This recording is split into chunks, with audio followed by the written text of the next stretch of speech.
Bankai. 来いハンガーシャドウ食いちぎっちまえ Alright, what is going on, guys? Pebble is back again, coming into the top 10 power units of 2021. And honestly, we have gotten a revolution of freaking red characters that are just actually really crazy this year. From characters like Captain Rookia all the way up to Kisuke, to Bruno, to Toshiro. There's just a lot of characters, and some useful out in other places, some useful in only one spot. But either way, we did rank it based on the voting systems and whatnot that we actually do on stream. Make sure to check it out. And yeah, so let's just get right into it. First and foremost, first on the honorable mentions, we do have Gin. No affiliation killer. I feel like that holds characters back for the most part. He does have a revive mechanic on his special move, paralysis on all of his attacks, 819 spiritual pressure. Now going into his actual skills, he has the power attribute Soul Reaper, damage to status ailment affected enemies plus 20%. Unfortunately, he does not have how do I call it, he doesn't have disabler, and he also doesn't have paralyzer, and he doesn't have immobilizer like Spirit Society Shinji, for example. So I feel like this skill is kind of wasted on him. Berserker 40%, damage to paralyzed enemies plus 20%, debilitator plus 5 seconds for the paralysis, devastation 40%. He does have frenzy and havoc, which is really good, and he also has sharpshooter, but in my opinion he is nowhere near as strong as a lot of the characters that usually get sharpshooter or marauder. Case in point, 5th anniversary Ichigo, 5th anniversary Biake, Bruno, as well as 6th anniversary Aizen. Like, it's kind of strange that he ended up getting sharpshooter. Honestly, if they gave him guard break, I feel like nobody would really notice. But I mean, it is what it is. I don't think he's a bad character. I think he's actually really good, hence why he's on the honorable mentions. There's just way too many good red characters right now. Now, the revive mechanic on his special move is definitely relatively helpful. Going into his kit, he does have the 40% magnification for strong attack, really strong in content like Ultra IT. Third strong attack is going to be the 1170. I personally love this third strong attack, and he has a crawling vortex for strong attack too. Honestly, I feel like the crawling vortex really hurts him, whereas someone like Nini can make really good use of it thanks to her disabler, thanks to her enervator, and thanks to the fact that that character has like frenzy plus 2. So more hits equals more status elements. Honestly, if this character had frenzy plus 2, no berserker, and no power attribute status element affected enemies, I feel like this character would be much better. Next, for the honorable mentions, swimsuit Nemu. She's pretty much like she's kind of like a power Candace. Unfortunately, this character came out literally a month before 5th anniversary Ichigo, and he kind of just took over where she probably would have been actually pretty good. Lunge for strong attack, 960 AoE second, same as 5th anniversary Ichigo, but he is weakening. Full screen third strong attack, but Ichigo has a charged third strong attack. A Rancor killer, Ichigo has 2. So honestly, Ichigo kind of just like overshadowed her so much. She's still a great character, so if you have her 5 out of 5, she's worth working on. But if you have her 1 out of 5 and you have a 5th anniversary Ichigo, there's literally no reason to really work on this character as of right now. And it's unfortunate, but I mean, it is what it is. Like, he's also a Soul Reaper with 2 killers, right? So he has that going for him. Next on the honorable mentions, we have Yoruichi. Honestly, I think that this character would have been higher up on the list if she had a beam for strong attack. Unfortunately, she has, a 3000 length beam for strong attack. Unfortunately, she has the 1200 by 1200. And even though it is a good strong attack in comparison to, say, a 570 AoE lunge when you have havoc 20%, unfortunately, the 1200 by 1200 is not really all that great at crowd controlling enemies in content like Ultra IT, where the enemies can be spread apart very widely. Her second strong attack is the 960 AoE, which is actually pretty good, and a standard full screen third strong attack. She also has burn, which in my opinion is pretty inferior as opposed to stuff like freeze, paralysis, weakening. She has berserker 20%, bruiser 20%, debilitator plus 2 seconds for the burn, enhancer plus 10 seconds. She is a good melee boost weak. She's a good melee booster with Hollow Killer for that week in Guild Quest. Frenzy, she also has guard break, and she does have havoc 20% and sprinter plus 1. She is a Yoruichi, so she does have 4 flash steps, but unfortunately, since she does have that boost for strong attack, it does have a long cooldown of, what is this, 40 seconds, right? Yeah, 40 seconds, which honestly I don't normally mind, but on a character with 4 flash steps, you kind of want to be able to just pop off all your strong attacks and get them back as fast as possible. If she had a barrier, if she had a heal, I think that her second strong attack would probably be more appealing, but unfortunately she just ended up getting outvoted by number 10 on the list, and that's Spirit Society Biake. Spirit Society Biake doesn't have crazy multipliers, like he still only has a berserker of 20%. Frenzy, Havoc 20%. But the thing is, he has a 3000 length beam, he has the 960 AoE circular distance strong attack, which is really good, and then a standard full screen freeze on all of his attacks, and then devastation 40%, debilitator plus 5 seconds, and then on top of that he does have a poison immunity, which is still kind of weird to me.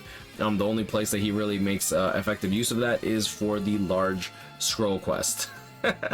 Yeah, it's still jarring to me, but I mean, it is what it is. He also has a Soul Reaper killer, so I mean, he's got that going for him as well.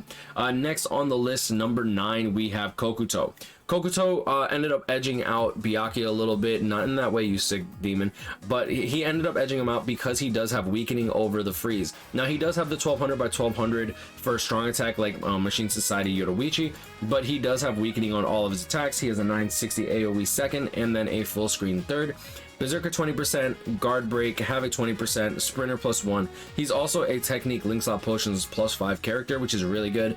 Frenzy, Devastation 40%, Debilitator plus 5 seconds. Does he have any innate skills? No, no innate skills, no immunities, which is kind of unfortunate. But at the end of the day, he's still got 9 skills, which is really, really, really, really, really good. Even if you want to exclude out the Bruiser, he has 8 skills, which is, in my opinion, pretty damn good. And Link Slot Potion Plus character does add a lot of flexibility to that character. Next on the list, we do have Bankai Shinji. Now, Bankai Shinji is a bit low on this list, for a little too low on this list for my liking, but I understand why.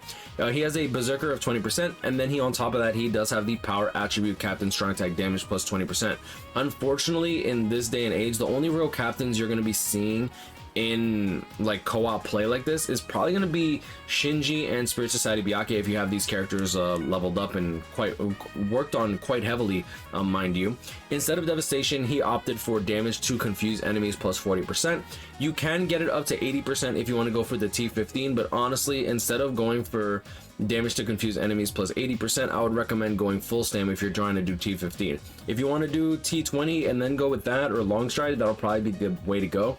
Debilitator plus 5 seconds, Frenzy, Havoc 20%, 3000 length beam for strong attack, 960 AoE distance, circular strong attack, and then standard full screen. You're going to be seeing this kit a lot in this list. You're going to be seeing that with Shinji. You're going to be seeing that with Lile Baro. You're going to be seeing it a lot. Now, going into Lile Baro, he does have guard break and hit enemy chance 100%. He has a Berserker of 40%, a Soul Reaper killer, and then he also has Frenzy, Havoc, and guard break, which is actually pretty good. Sprinter plus 1.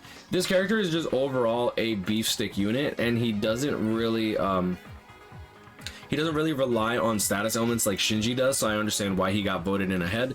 Devastation plus 60% instead of devastation kind of like 40%, because you do confuse right away, but you still have to get that initial hit off first. Confusion is also, in my opinion, a inferior status element. That's why I think that you're getting plus 40% damage instead of like 20% where you would get with freeze and paralysis, right?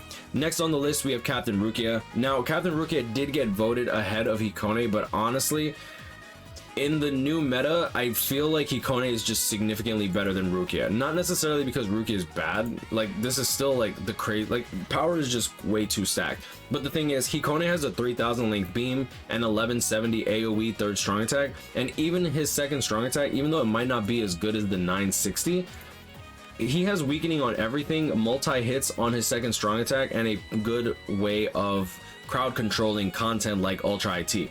If he has killer in Ultra IT, it's game over. If you have killer with Rookia, it's just like, oh, okay. Now I get why people might be saying, oh yeah, but she has dual killers. Okay, I was like, what? When do you really care about a spotted killer? Guild quest? Yeah, that's cute. Berserker 60%, damage to frozen enemies plus 20%, debilitator plus 5 seconds, devastation 40%, frenzy, havoc 20%, recover 20% stamina, and sprinter plus 1. For her innate skills, she is immune to freeze, and she also has an immunity to weakening, which is really good. So for a spotter week, I think that she's excellent. Post transformation 10-second disabler. This lasts only for 10 seconds, and then you have to wait 30 seconds, assuming that you're using it immediately off cooldown, to keep proccing her disabler. Now, fortunately, she does have disabler against all types of killers, which is really, really, really, really good. And on top of that, she also gets a transformation boost, which gives her a 25% damage increase to her strong attacks in particular. My only real issue with her is literally just that she has a lunge for strong attack, and I feel like lunges are slowly becoming more outdated, and they're also a little bit more dangerous to use in content like Ultra IT. If you have this character with multiple copies, you're probably a bit more safe when it comes to Ultra IT, but we're trying to talk about a 1 of 5 T15 character, and honestly, lunges are incredibly dangerous. So next on the list, at number 5, we have Hikone. Strong attack recharge minus 12%, Soul Reaper killer, Berserker 20%, Havoc 20%, Sprinter plus 2 so you can dodge a lot faster and safer, increased status element chance against technique attributes, Soul Reapers plus 10%. And yeah, nah, dude, the disabler on this character is actually quite nuts, because if you're using this in Ultra IT, it's just nasty. If you're using it in Guild Quest, it might not proc as much as you would like, but if you're talking about Senkaimon, you can pretty much reliably rely on this Hikone to do what he needs to do. Debilitator plus 5 seconds, Devastation 40%, Frenzy plus 1. I don't think he got any innate skills. Yeah, that was kind of before his time. But yeah, 3000 length beam, 1170 third strong attack, super safe character, super strong, and yeah, no, this Bankai Hikone is just a beast. I hope I get him 5/5 sometime. But yeah, I mean, it is what it is. Next on the list we have Toshiro. I'm surprised that Toshiro actually outvoted Hikone just because he has a no affiliation killer. But going into the Toshiro, he is a technique link slot potion plus character, so he does outright compete with Kokoto and Rookia for play in Inheritance Zone. He does have Freezer, which is really nice. That's going to be a 12% chance to freeze every 5 seconds, which is really good. You'll see here that it does last for 2 seconds, the freeze here, but he does have Debilitator, right? So it's going to actually last for 7 seconds. He has damage to frozen enemies plus 20%. He also has an immunity to freeze, and then he also has a Berserker of 40%, Havoc 20%, Disabler against no affiliation enemies, which is really good. Just having that, in my opinion, is such a strong skill. Devastation plus 40%, Debilitator plus 5 seconds, Sprinter plus 1, and of course the technique link slot potions plus 5. Going into his actual strong attack kit, he literally has the same exact strong attack kit as Hikone, where he has a 3000 length beam, the 1170 third strong attack, and then his second strong attack is going to be the vacuum into pushback, sort of like a crawling vortex, but it's more of like a ranged projectile that pushes the enemies back. Third on the list, we have 5th anniversary Ichigo. 5th anniversary Ichigo is probably going to survive a lot of meta changes just because of how he's built. Now, first off, he has Marauder, so you can use him in extreme co-op and other Senkaimon stages where you otherwise might not use some red characters. He has a Hollow and a Rankar killer. Lunge first strong attack, 960 AoE second strong attack, and a charge AoE distant third strong attack that becomes beyond full screen, so 1080 radius. And he does have Havoc 20%, Berserker 60%, Bruiser 20%, Debilitator plus 5 seconds, Devastation 40%, Frenzy, and of course the Marauder that we were just speaking about, and Sprinter plus 2. Full stamina damage boost and long stride on this character is really nice for content like Ultra IT, so you're able to dodge, you're able to do what you need to do. And normally, I feel like lunges are super restrictive in content like Ultra IT, but his charge third strong attack and his Sprinter plus 2 will help you literally just go in, deal your damage, and dip if you need to, and then you can determine whether or not it's safe to use a lunge type ability. My issue is that for content like Rankar killers, for content where there's enemies that are Rankars, you have Rookia and 5th anniversary Ichigo, and unfortunately, the enemies that are Rankars actually have the Cum Blaster abilities, which literally shoot off their lasers really quickly, and some of them will actually use their lasers before you're even in reach. So when you try to advance, you end up getting pinged, and that can be really bad. Going into his third strong attack, you'll see here 1080 radius when it's charged, and it actually doubles damage when you charge a third strong attack. Sometimes I don't feel like I need to talk about the charge third strong attack, but I know that there's some newer players. When you charge a third strong attack for 3 seconds, it will literally double the damage. If it's Aizen, if you charge it for 30 seconds, or is it 24 seconds or something like that, it quadruples the damage, but yeah, you don't really want to do that. Now, second on the list, honestly, I feel like these two are pretty interchangeable for the most part. We have Spirits Are Forever With You Beyond Bankai Kisuke. Kisuke is insane. Now, he is a range character with Paralysis and Lacerate, a Debilitator plus 5 seconds, which is really good for lacerating an enemy. Strong attack recharge minus 12%, Berserker 40%, Havoc 20%, Guard Break, Recover 20% stamina, status element pressure, spiritual pressure boost 80%. that status element spiritual pressure boost 80%, the way that it gets calculated is it's not actually a spiritual pressure boost, it's a damage boost. That is really important to note because characters like weaken defense, for example, does not actually weaken defense of the enemies. Enemies don't actually normally have defense at all. So the weakened defense is actually just a flat 30% damage increase. So getting a 80% damage increase to a character is stupid. Even if he gets excuse me, even though he has a bad first strong attack with the 18% magnification, he has a 50 hit homing vortex with the 960 AoE attached to it, just like 5th anniversary Biake as well as 6th anniversary Aizen. It's the best strong attack in the game, like bar none. Easily the best strong attack in the game. Standard full screen 3rd strong attack, and then his special move also has the status elements. Now this character also has range collision on his normal attack damage string, if I remember correctly. Should hit twice. Oh, there's only hits once. Okay, so it's not quite the nat string that I expected it to. I thought it was going to be the same nat string as Jushiro. Jushiro actually pushes back the enemy, hits twice, which is actually kind of nice if you have status elements and you're trying to proc it, but you're not using it as damage. But yeah, I mean, overall, Kisuke is just actually an insane character. And like I said, I do feel like Kisuke and Bruno are relatively interchangeable. They're both excellent characters. Bruno did win by 50, he won with 55% versus Kisuke's 45%. So it was pretty decisive. Bruno, going into it, Soul Reaper and Arrancar killer, some of the literally the best killers in the game in my opinion. There are mainly Soul Reaper and Arrancar enemies. Strong attack recharge minus 12%, Berserker 40%, Havoc 20%, Frenzy +1, Debilitator +5 seconds, weakening on everything. Hit an enemy chance 100%, Poise, Sharpshooter, meaning that you guard break the enemy, you don't get staggered, and you don't have to waste an accessory slot on a Zeta Ball, which is really nice. Bruiser +20%, and then Bombardment.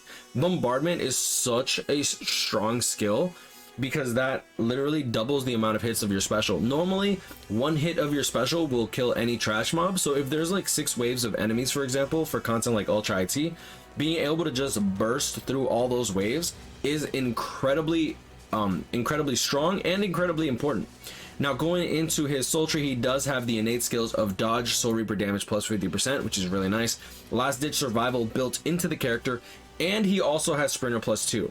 Now his first strong attack is the 40% mag of first strong attack, so really good to against strong enemies that have a lot of HP. 960 AoE second, and then a standard full screen 3rd strong attack. This character hits incredibly hard, and of course, on top of all these skills, he was actually completely made for arena as well. So seeing in arena, he does have the seeing in arena, he does have the start power up item +2, which means that he starts off with 60% extra stats, which is insane. Frenzy +1, so he has Frenzy +2 in arena, and then he also has an extra special move, which we just talked about, has Bombardment. Really nuts. Now combining that with sprinter +2, combining that with the poise, combining that with hit an enemy chance 100%, and sharpshooter, pretty much guard break, it's just he's just an insane character. So yeah, I do think that he's a bit better than Kisuke, but when it comes to like safety and stuff like that, Kisuke is definitely a better autoer. But at the end of the day, honestly, like I said, a lot of these characters on this list are pretty interchangeable. Like, I don't think that I would ever, anyone that's literally in this top 10, if I ever see them in my co-op lobby, I'm never really feeling, oh man, I wish that they had this, oh I wish they had this, you know, like I'm literally just like, okay cool, you know, let's start the run. I never really once think bad like on the character unless they're using a gold Yuki and a gold Pupples, because like K-Lab has still yet to really fix that. But yeah, I mean, that's pretty much going to be the list. Bruno at the top. Bruno's just insane. Like, I'm not gonna lie, he's just insane. I'm hoping that K-Lab at some point releases Bruno with the Christmas character, the Christmas Burn the Witch characters. I think that would be incredibly good value. I'd definitely probably go crazy for that banner. But until then, we'll see exactly what K-Lab wants to do. But I'm gonna leave it at that. You guys grind. I'll catch up with him. Stay blessed. Like, comment, and subscribe. If you enjoyed this video, you have a great day, and I'll see y'all in the next one. Peace.